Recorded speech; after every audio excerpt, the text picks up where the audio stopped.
Welcome to my channel, All for Health with Jane. Family, the Senzo Meyiwa murder trial continues.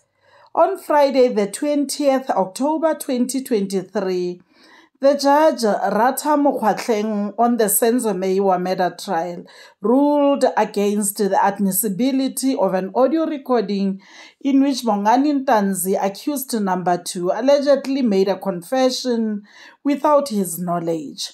The judge said because this audio was done without the suspect's knowledge, that was infringement of his rights, and he said he was therefore not going to allow it to be used as part of the evidence. Advocate Baloyi, who initially said the audio recording was not going to be considered as part of the evidence, after listening to this audio, he changes his mind and argued that the audio recording was real and there would be no failure of justice if it was admitted as evidence. On the other hand, the defense advocate Tulani Mngomezulu, who represent Bongani Ntanzi and Mngomezulu after Attorney Ramusipili has stepped aside, argued that his client Bongani Ntanzi, that is accused number 2's privacy, had been violated. After Judge Mokgwatleng has made a ruling on the audio recording, the court continued around the overall admissibility of the confessions made by accused number 1 and 2, where the defense continued to cross-examine Magistrate Kronye, who had made the audio recording when she was completing the confession statement proforma with Bongani Ntanzi. In their cross-examination, Advocate Mngomezulu told the court that, according to the way Kronje's interview was conducted, his client did not give the responses himself, but he was led by Magistrate Kronje, who effectively directed accused number 2 to make the confession. He further said Magistrate Kronje's statements showed an element of inducement. Advocate Mngomezulu asked Magistrate Kronje to read the first paragraph of the proforma, where Magistrate Kronje informed the suspect that she was a magistrate. Advocate Mngomezulu argued that part and said Magistrate Kronje was supposed to have instead said she had been brought in to assist by taking the confession rather than telling the suspect that she is a magistrate. According to Advocate Mngomezulu, there was no way Ntanzi would be free after hearing that the person in front of him is a magistrate. That on its own is threatening, according to Advocate Mngomezulu. Magistrate Kronje replied by saying she felt it was proper for Bongani Ntanzi to know whom she was and the situation he was in. With that paragraph, you said, I'm the magistrate, comma. And I'm not in any way involved in the investigation. Thank you.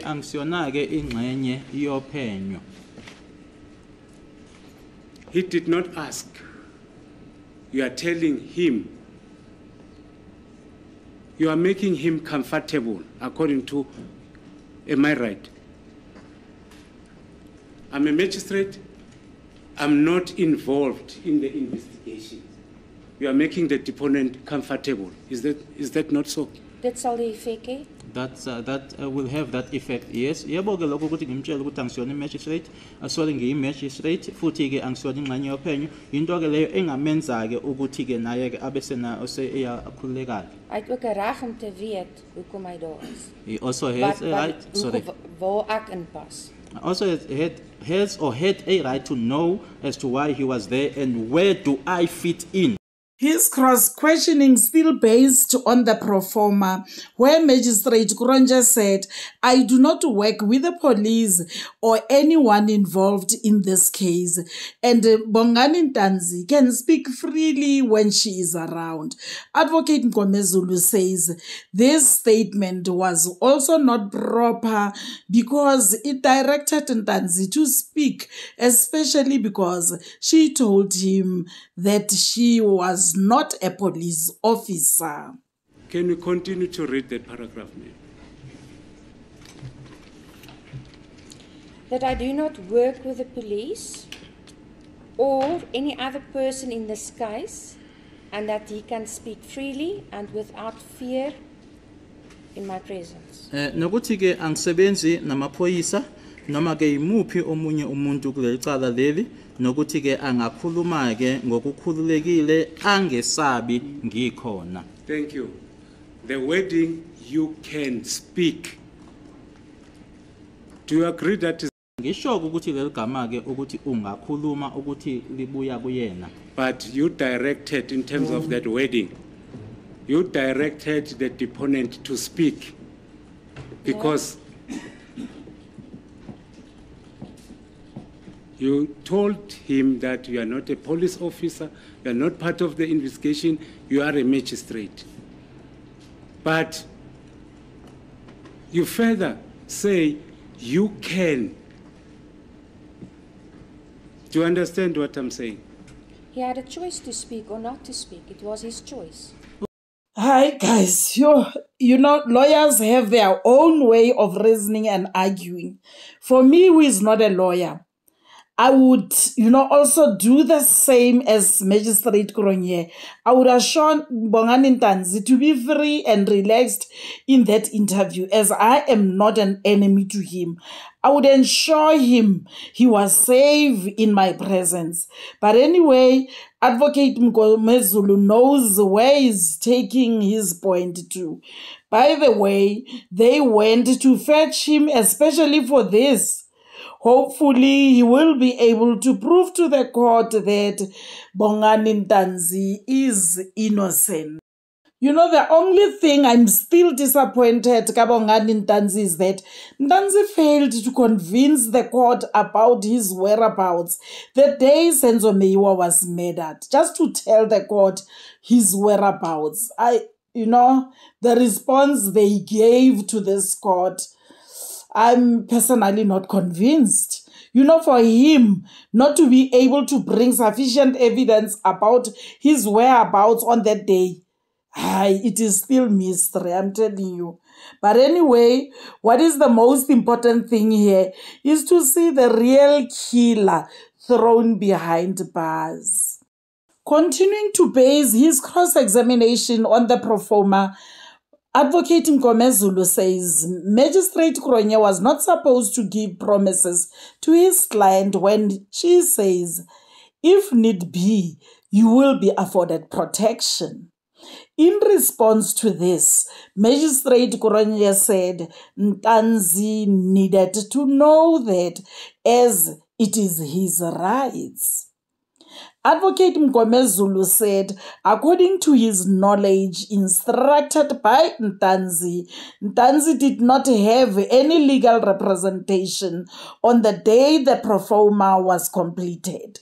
He says Ntanzi did not have a lawyer and he does not even know anyone by the name Dominic Mjiako, a lawyer who it is alleged represented him on that day.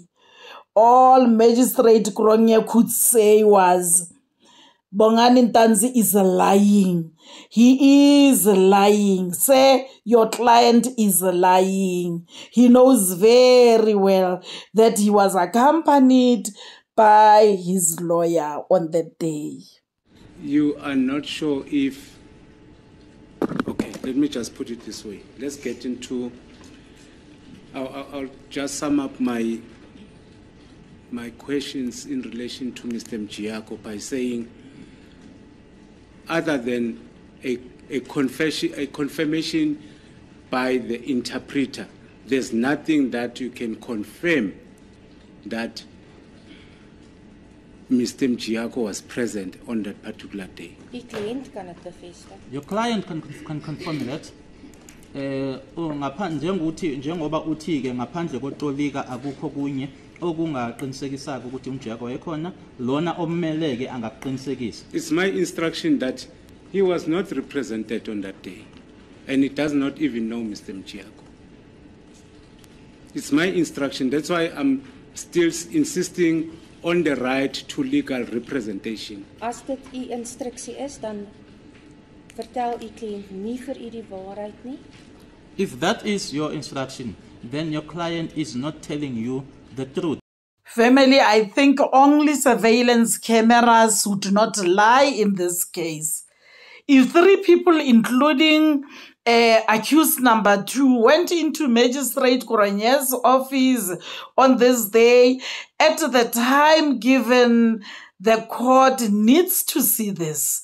But unfortunately for South African buildings, to have surveillance cameras, it may be luxury.